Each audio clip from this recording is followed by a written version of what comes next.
बिस्मिल्लाहिर्रहमानिर्रहीम। मैं हूं doctor Khan, professor of physics, motivational inspirational speaker, career counsellor, guide, graphologist, therapist. पहले है मैं जो वीडियो बनाई है, मैं आपका बड़ा मशहूर हूं कि आप उनको बहुत ज़्यादा लाइक कर रहे हैं, ख़ासतौर पर मेरे स्टूडेंट्स और कोलीग। तो मेरे तलबा और तालबात, मेरी गुजारिश है कि जो आज जो फिल्में हैं, जो मैं वीडियोज़ बनाऊँगा, इनको भी पसंद करें और लाइक भी करें और कमेंट्स भी दें। आए बड़ा ज़रा आप इनको लाइक कर रहे हैं, कमेंट्स पहले भी बहुत आ रहे हैं, बहुत सारे सवालात भी आ रहे हैं, जिनकी वजह से मैं आगे 8-10 वीडियो अपलोड करूँगा। जितने आपके सवाल आते रहेंगे इंशाल्लाह मैं सबके बड़े तसल्ली बख्श जवाब दूँगा। तो पहले मैंने एक वीडियो बनाई थी सन ऑन अर्थ, यानी आर्टिफिशियल सन या आर्टिफिशियल थर्मोन्यूक्लियर रिएक्टर। तो उसको लोगों ने बड़ा सराहा है और उन्होंने कहा है जी जो कायनात में अल्लाह ताला ने कुदरती हमें इंसान दिया हुआ है, जिसको मैं नेचुरल थर्मोन्यूक्लियर रिएक्टर कहता हूँ या नेचुरल थर्मोस्टेट भी कहता हूँ या नेचुरल प्रेशर कुकर भी कहता हूँ, उसके बारे में भी वीडियो बनाया। तो आज मैं बात करूँगा सेल एनर्जी के बारे में, यानी सूरज और उसके अलावा इर्द गिर्द जो स्टार्स हैं, जिसको हम गैलेक्सी कहते हैं, उनमें एनर्जी कैसे पैदा हो रही है, वो हम तक कैसे पहुँच रही है, और बुनियाद हम बनाएंगे सूरज को। बेसिकली सूरज जो है, इसके अंदर जो है टेम्परेचर बहुत ज़्यादा है और गैस लाज के मुताबिक टेम्परेचर जहाँ ज़्यादा होता है वहाँ प्रेशर भी ज़्यादा होता है, इसलिए उसके इनवर्ड प्रेशर जो है वो बहुत ज़्यादा प्रेशर पैदा होता है। सूरज जो एक्सपैंड करता है तो उसकी ग्रेविटी जो है आउटवर्ड प्रेशर उसको देती है और वह बैलेंस हो जाता है। इस तरीके सूरज जो है वो हाइड्रोस्टैट के इक्विलिब्रियम में है और इसी ऑन ऑफ की वजह से उसको प्रेशर टेम्परेचर क्योंकि उसने अपना मेंटेन किया हुआ है, इसलिए उसको थर्मोस्टेट भी कहते हैं। और वो चूँकि हाइड्रोजन को कुक करके हमें हीलियम दे रहा है, इसलिए उसको टेम्परेचर प्रेशर कुकर भी कहते हैं। अब सूर्य को अगर आप बुनियाद बनाएं तो अब मैं बात करूंगा उन साइकिल की, जो साइकिल 4-5 किस्म के साइकिल हो रहे हैं, लेकिन जिस पर लोग ज़्यादा मुतफिक हैं वो 2 साइकिल हैं, प्रोटॉन प्रोटॉन साइकिल और कार्बन नाइट्रोजन साइकिल। तो सूर्य को जब हम स्टैंडर्ड बनाएंगे तो हम ये ध्यान में रखेंगे कि कुछ गैलेक्सी जो हैं वो सूरज से ठंडे होंगे, यानी कूलर दैन सन होंगे, कुछ गैलेक्सी का पार्ट जो है वो हाटर दैन सन होगा। लकीली सूरज में दोनों किस्म की चीज़ें पाई जाती हैं, इसलिए सन को हम स्टैंडर्ड मान रहे हैं, क्योंकि सन के अंदर जो है टेम्परेचर बहुत हाई होता है और इसमें प्रेशर भी हाई होता है, तो ये हाटर पोर्शन में आ जाएगा। और सन का एक्सटीरियर जो है वहाँ टेम्परेचर प्रेशर कंपैरेटिवली कम होता है, तो वो कूलर पोर्शन में चला जाएगा। तो इस तरीके से जब हम हॉटर दैन सन या कूलर दैन सन की बात करेंगे, जब हम दोनों इकट्ठी बात करेंगे तो सूरज की भी बात आ जाएगी। तो वो 2 साइकिल जो हम अक्सर पढ़ाते हैं क्लासेस में, BS और MSc का ये पोर्शन है, थर्मोन्यूक्लियर रिएक्शन जो है ये चैप्टर है पूरा, उसमें कुछ चीज़ें हम नहीं पढ़ा पाते। तो वह इन वीडियो का मेरा मकसद ये है कि जो चीज़ें वहाँ आपको नहीं पढ़ाई जाती, लकीली वही आपके टेस्ट और इंटरव्यू वगैरह में पूछी जाती हैं और आप वहाँ नहीं बता पा रहे हैं, जिस वजह से आप नाकाम हो रहे हैं और आपका सक्सेस रेट जो है वो बहुत लो है। उसके बाद मैं बात करूँगा कि इन रिएक्शन में बीटाज और न्यूट्रॉनों में निकलती हैं, असल उनके अंदर क्या राज है वो कोई भी नहीं बताता। आज मैं बताऊँगा कि यहाँ इस साइकिल को कंटिन्यू करने में और इक्विलिब्रियम को बहाल करने में और सूर्य की रोशनी हम तक पहुँचने में उनका क्या अमल दखल है। तो पहले हम चलते हैं सूरज की तरफ। पहले मैं बात करूँगा वो हिस्सा जो सूरज से कचरे जो है वो कूलर है, तो वहाँ कौन सा साइकिल हो रहा है उसको हम कहते हैं प्रोटॉन प्रोटॉन साइकिल। और इसकी प्रोबेबिलिटी जो है सूरज के अंदर जो है वो 98% है और ये लेस लूमिनस है। साफ ज़्यादा टेम्परेचर अगर कूलर है, टेम्परेचर कम होगा तो उसकी रोशनी कम निकलेगी, लूमिनेंसी जो है कम हो जाएगी। और ये साइकिल जब प्रोटॉन प्रोटॉन साइकिल मुकम्मल हो जाता है, ये राज की बात है जब मैं करने लगा हूँ, तो जब ये साइकिल मुकम्मल हो जाता है तो ग्रेविटी की वजह से सन जो है वो सिकुड़ता है। सिकुड़ने के बाद होता क्या है कि चूँकि ये हमारे हीलियम जो बन रहे हैं प्रोटॉन प्रोटॉन साइकिल के बाद, इसमें हाइड्रोजन हीलियम में कन्वर्ट हो रहा है, तो 3 हीलियम न्यूक्लियाई जब करीब आते हैं तो कार्बन बन जाती है।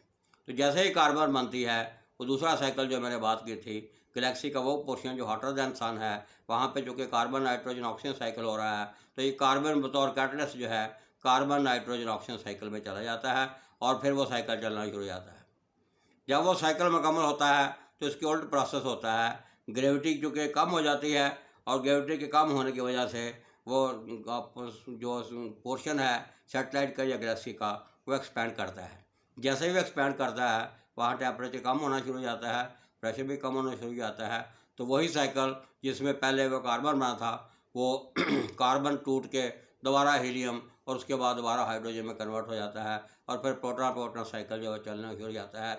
इस तरीके से गैलेक्सी पूरी जो है वो कार्बन का, ये जो कार्बन नाइट्रोजन ऑक्साइड साइकिल की मैंने बात की थी, इसकी प्रोबेबिलिटी 4% है, तो दोनों मिला के 100% बन जाते हैं। इस तरीके से कायनात में दोनों साइकिल जो हैं आपस में कोलैबोरेट और कोऑर्डिनेट कर रहे हैं, जिस वजह से ये चूँकि हाइड्रोस्टैटिक इक्विलिब्रियम में है, वही मैंने थर्मोस्टेट की बात की थी, प्रेशर की बात की थी। तो ये कायनात जब तक है, ये साइकिल ऐसे ही एक दूसरे से कोऑर्डिनेशन करते रहेंगे, कोलैबोरेशन करते रहेंगे और चलते रहेंगे। यही इसकी वजह है। ये जो बातें मैंने अभी बताई आपको कि साइकिल कैसे एक दूसरे को शेयर करते हैं, कि ये कोऑर्डिनेट करते हैं, कंट्रीब्यूट करते हैं, ये किताबों में नहीं लिखा हुआ और ना ही को बताता है। ये बड़ा अहम पॉइंट था जो मैंने आपसे हाईलाइट किया है। तो सूरज में चूँकि दोनों किस्म की कंडीशन है, या सूरज में दोनों साइकिल जो है अल्टरनेटिवली हो रहे हैं, तो ये असल, और ये साइकिल जो कि बड़े हाई टेम्परेचर पे हो रहे हैं, इसलिए हम इनको कहते हैं थर्मोन्यूक्लियर रिएक्शंस, और इसीलिए हम कहते हैं सन जो है नेचुरल थर्मोन्यूक्लियर रिएक्टर है। और उसके बाद आप हैरान होंगे कि कायनात में इसीलिए वजह से हाइड्रोजन, हीलियम और नाइट्रोजन की मिकदार जो है, जिसका कि अंदाज़ा ये लगाया गया है कि हाइड्रोजन 35%, हीलियम जो है 65% और नाइट्रोजन जो है 78%। ये एग्जैक्ट वही बैलेंस है जो अभी मैंने बात की है इन साइकिल को चलाने के लिए चाहिए। तो यहाँ से आपको अंदाज़ा होता है कि कुदरत जो है वो कितनी बड़ी ताकत है कुदरत के पास, जिसका अंदाज़ा करना नामुमकिन है, और कुदरत ने ये निज़ाम कैसे चलाया हुआ है। दूसरी बात जो है, जो कि फ्यूजन की मैंने बात की है, थर्मोन्यूक्लियर रिएक्शन जो है, इसको फ्यूजन रिएक्शन भी कहते हैं।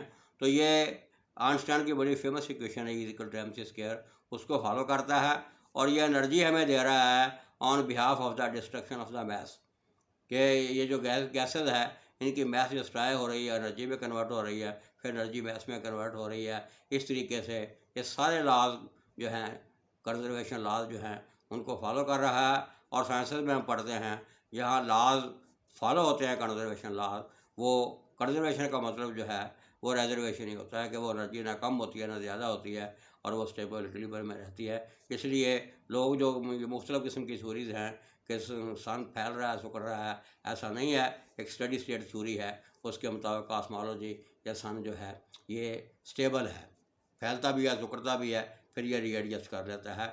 और हम तक रोशनी जो है, एक सवाल बच्चे ने ये पूछा था कि सर ये तो एनर्जी है, एनर्जी रोशनी कहाँ से आई? उसकी आगे मैं मज़ीद वजाहत करूँगा, लेकिन यहाँ ये बताना मैं पसंद करूँगा कि कायनात के अंदर जो एनर्जी पैदा हो रही है वो रेडिएशन प्रोसेस आपने पढ़ा होगा, उसके ज़रिए हो रही है, और वो हम तक जो पहुँच रही है कायनात में, जो कि मैटर है, और इसमें मोस्टली तीनों फेज़ पाए जाते हैं, वो सॉलिड, लिक्विड और गैस। तो हम तक जो पहुँच रही है वो कंडक्शन और कन्वेक्शन के ज़रिए पहुँच रही है। तो इस तरीके से लाइट हमारे पास पहुँच रही है। लाइट आती कहाँ से है उसका भी मैं जिक्र करूँगा। तो ये जो अभी मैंने बात की थी, इसको लोग स्टेलर एनर्जी भी कहते हैं, और स्टेलर का लफ्ज़ जो है ये सन और स्टार के बारे में बोला जाता है। और इसका जो टाइटल मैं अगर वीडियो में रखूँगा तो वो मोस्टली होगा स्टेलर न्यूक्लियोसिंथेसिस, कि न्यूक्लियस जो है उसकी मुख्तलिफ न्यूक्लिया जो उनका सिंथेसिस हो रहा है सन में, जिस वजह से ये एनर्जी हमें मिल रही है। और सन को स्टैंडर्ड माने तो कायनात की एनर्जी जो है हम तक पहुंच रही है। अब हम बात करते हैं, जब भी मैंने बात की थी कि इन साइकिलों में जो पॉजिट्रॉन और इलेक्ट्रॉन और न्यूट्रिनो वगैरह निकलती हैं, उनके बारे में कोई गैस नहीं कोई नहीं बताता।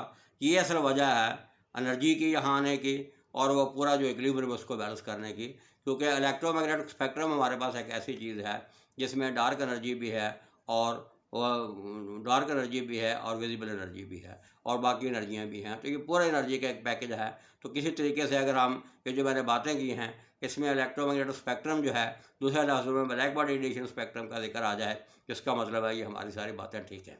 तो होता एक्चुअली ये है कि इन रिएक्शन में जो पॉजिट्रॉन वो निकलता है, वो जो दाएँ बाएँ उनके चीज़ें पड़ी होती हैं गैसेस, उनके इलेक्ट्रॉन से शेयर करता है। तो वहाँ से जब एनिहिलेशन होती है, वहाँ से गैमास निकलते हैं। गैमास निकलने के बाद यहाँ जो बीटा है वो भी एनिहिलेट करता है, वो भी वहाँ से गैमा निकलने शुरू हो जाते हैं। और इसकी वजह ये है, गैमास जो हैं ये एनर्जी है। तो ये हमें कैसे पता चला कि वहाँ एनर्जी जो है ये एनर्जी में कंट्रीब्यूट कर रहे हैं? तो आपने ये पढ़ा होगा कि न्यूट्रिनो जो हैं वो मैटर से बिल्कुल इंटरेक्ट नहीं करती भी हैं तो फेबल थोड़ा सा। तो वो कॉस्मिक रे में जो कुछ भी हो रहा है ये सन में, ऐसा गैलेक्सी में हो रहा है, वो न्यूट्रिनो हम तक पहुंच जाती हैं। तो लोगों ने एक्सपेरिमेंटल लैब में उन न्यूट्रिनो को डिटेक्ट किया है, और न्यूट्रिनो की डिटेक्शन ये बता रही है कि ये वही न्यूट्रिनो हैं जो कार्बन, नाइट्रोजन, ऑक्सीजन और प्रोटॉन साइकिल से खारिज हुआ है।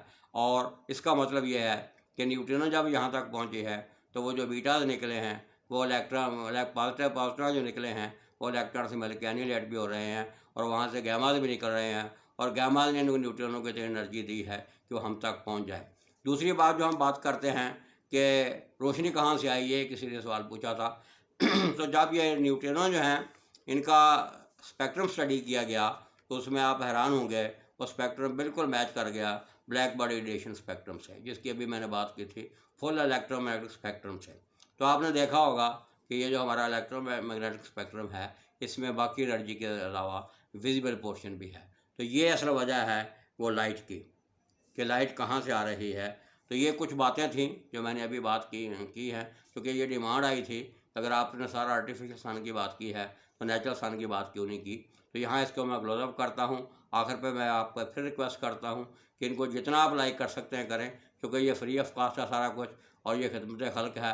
मेरा चैनल बनाने का मकसद भी यही था, वो तलबा तालबात, ख़ासतौर पर गरीब तलबा तालबात जिनकी पहुँच किताबों तक या मीडिया तक या इंटरनेट तक इतनी नहीं है, और ना ही साथ उनको ऐसा पढ़ाना पा रहे हैं, और आपका जो कि सिलेक्शन रेट बहुत लो है। बड़ी हैरानी वाली बात है, आपके सामने CS का रिज़ल्ट है, PCS का रिज़ल्ट है, कि मिशन में क्या कुछ हो रहा है वो आपके सामने है। तो मेरी कोशिश थी कि ऐसी चीज़ों से पर्दा उठाया जाए ताकि जब वो आप तक पहुँचें, आप जब ये वहाँ जवाब देंगे तो इंशाल्लाह आपका सिलेक्शन रेट बढ़ जाएगा।